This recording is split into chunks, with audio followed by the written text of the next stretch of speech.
Hello and welcome in Journey to Lasting Love. As you know, I am Tina Shayani. I am the founder of this group, as well as the head coach at T-Shay Coaching, where we help people attract and build lasting, loving relationships. I am so happy to welcome you here today.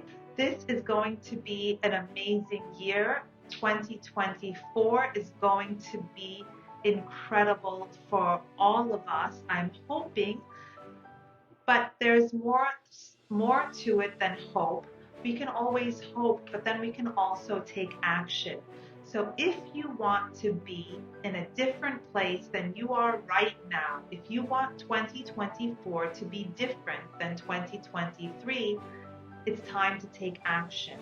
And it doesn't have to be huge action to change every aspect of your life. We can take small actions, and small actions go a very long way.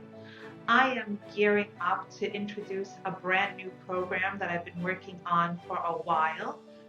So if you're anxious to get started, if you're excited to make this year a very different year than the year before and the year before that, and to have a new, brand new beginning, a year of hope and light and change and growth, send me a DM or go to tshaycoaching.com and book a free consultation call, and we can discuss and get to know each other live in person, a two-way conversation instead of the one-way conversation that I usually have here with you, with me talking and you guys listening, and on the road to an amazing 2024.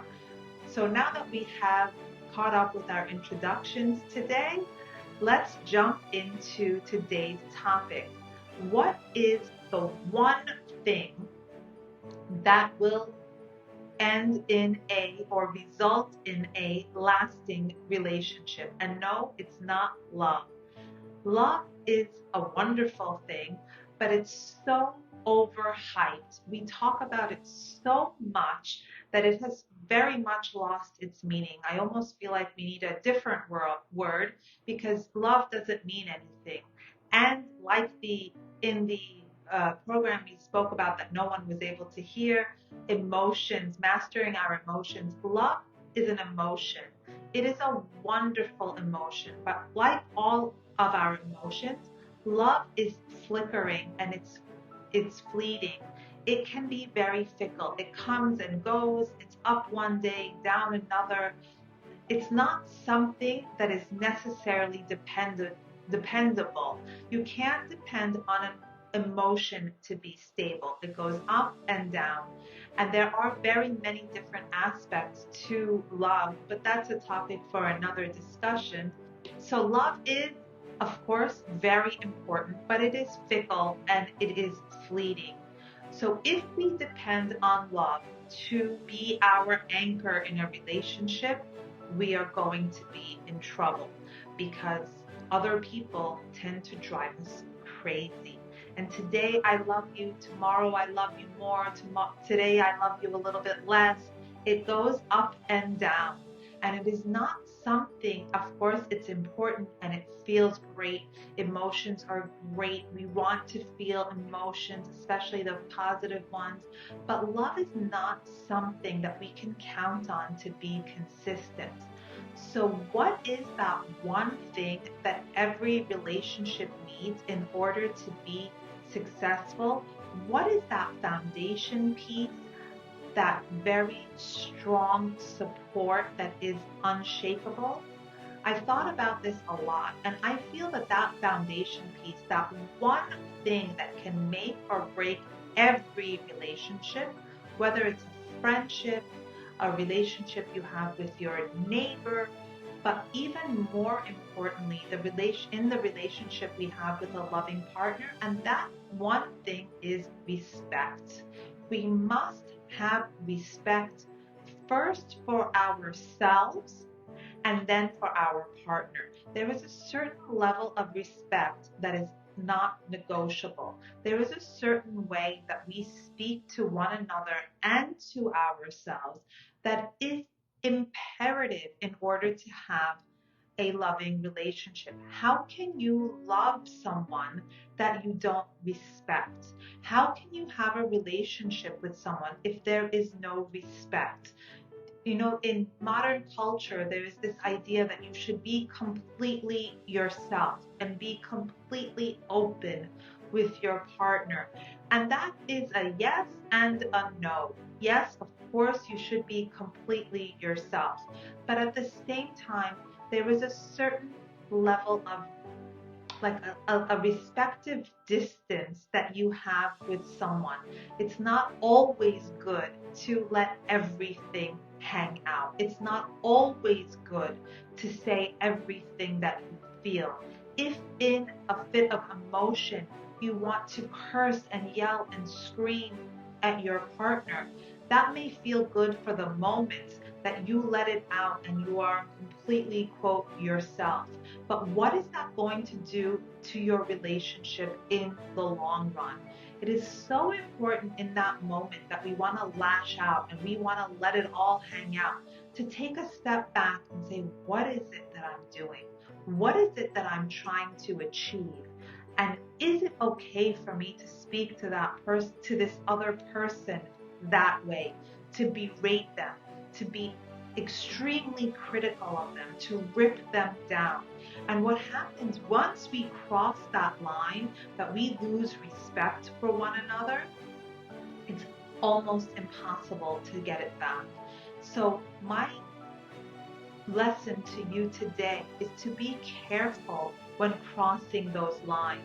There are certain boundaries between people that should never be crossed. And it doesn't mean that we are more close to someone if we can let it all hang out. But part of being a human being is to reel ourselves in and to do things with purpose, to not unleash our anger and our pain onto another person, and to have that level of restraint and respect between us. And that will keep the relationship going, because once that line of respect is crossed, once respect between two people has deteriorated, it's very difficult to get it back.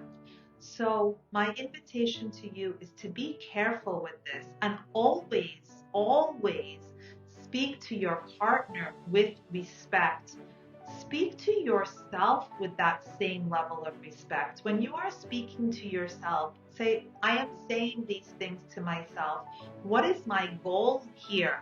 What am I going to achieve in this conversation? Even if the conversation is with yourself, is this conversation detrimental?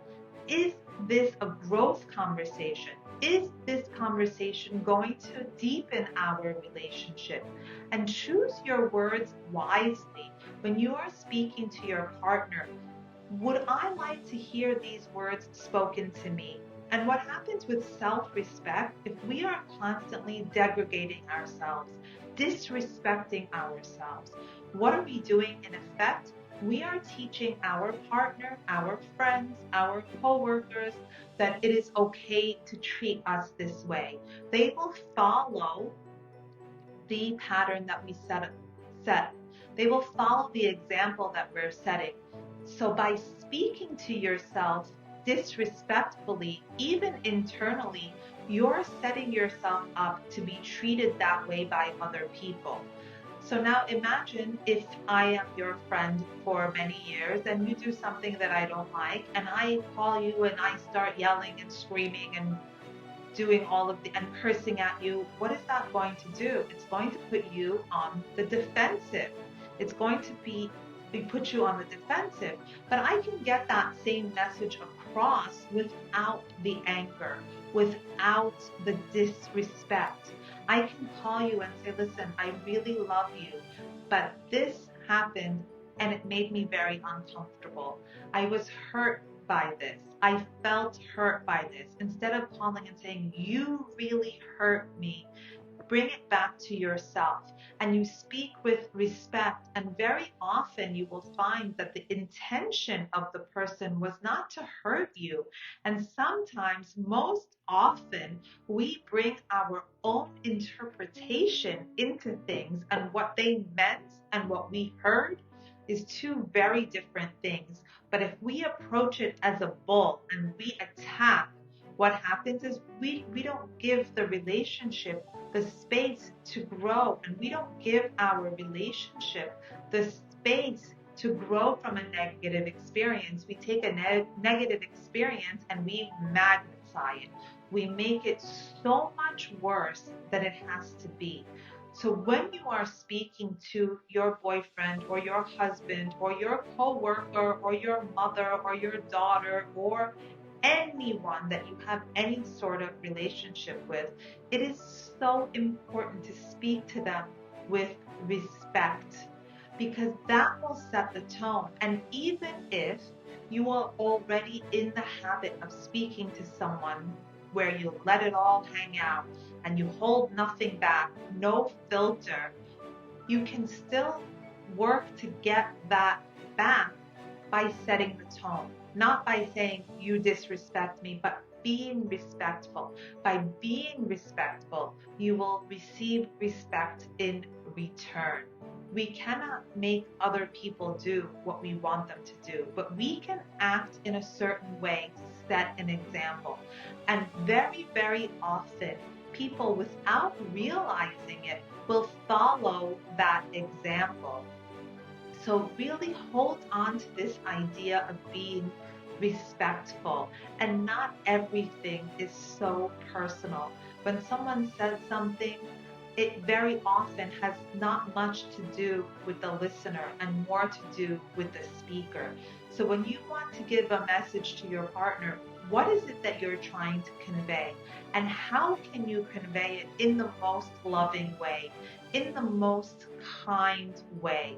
Remember, love is kind. When we love someone, we don't want to attack them. We don't want to degrade them. We don't want to disrespect them. So how can we speak in a way that builds up our partner and ourselves instead of breaking us down, instead of putting ourselves down, instead of putting our partner down?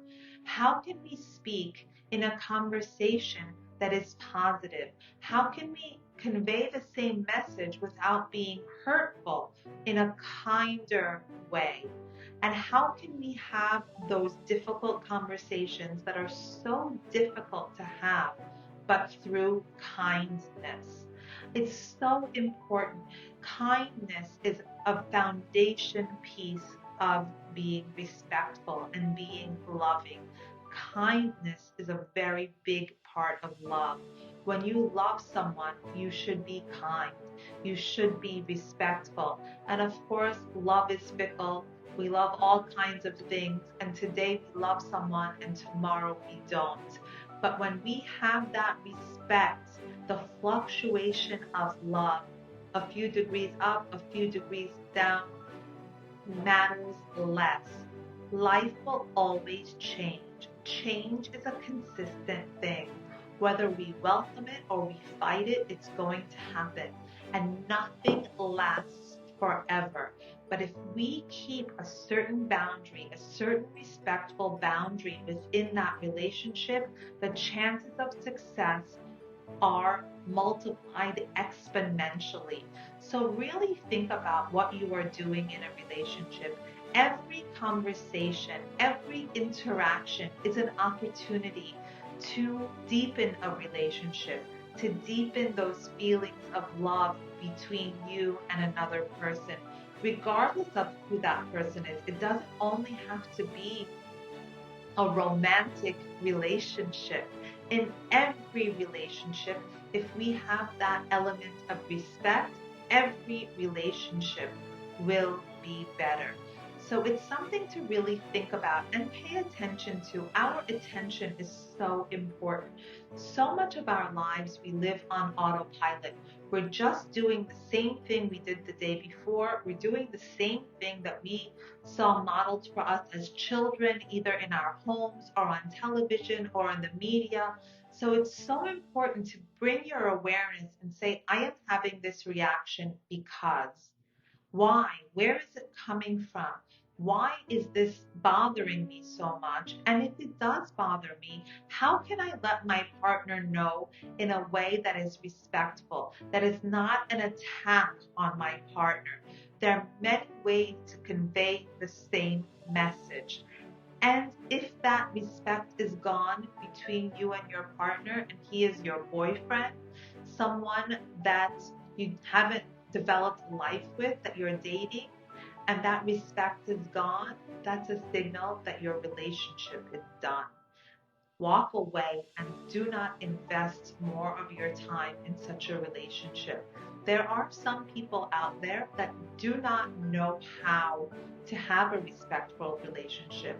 This is a skill that must be cultivated by all of us because lashing out, letting out our anger is almost instinctive. It's so easy to just let everything out.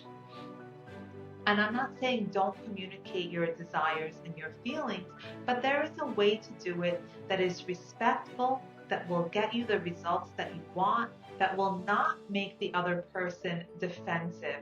And this makes a very, very big difference. Of course, love is beautiful, and we want to have those loving, warm emotions, but without respect, there can be no love. So, yes, of course, we want to love someone, but we must also be able to respect that person. Is this person worthy of my respect? Does this person act respectfully towards me? And remember that how others treat us, we have a lot of control over because we set the tone by the way that we treat ourselves. So if you treat yourself in so many different ways, and there's so many different ways that we've talked about before, that you are respectful to yourself in your appearance, in your words, in how you speak, how you come off into the world. There's people that walk around slumped over, messy, they almost look dirty. This is a signal of disrespect for the self. So take the time to show yourself the respect of putting yourself together, speaking to yourself and others with words of kindness, and see how different every relationship that you have is. So I hope that this was helpful. Our first talk of 2024. I'm looking forward to many more with you. I'm looking forward to interacting with you. If you have a topic that you would like to speak about, let me know. If you have questions, let me know. Send me a DM. I look forward to speaking with you, and I hope you have a wonderful week. Thanks for watching.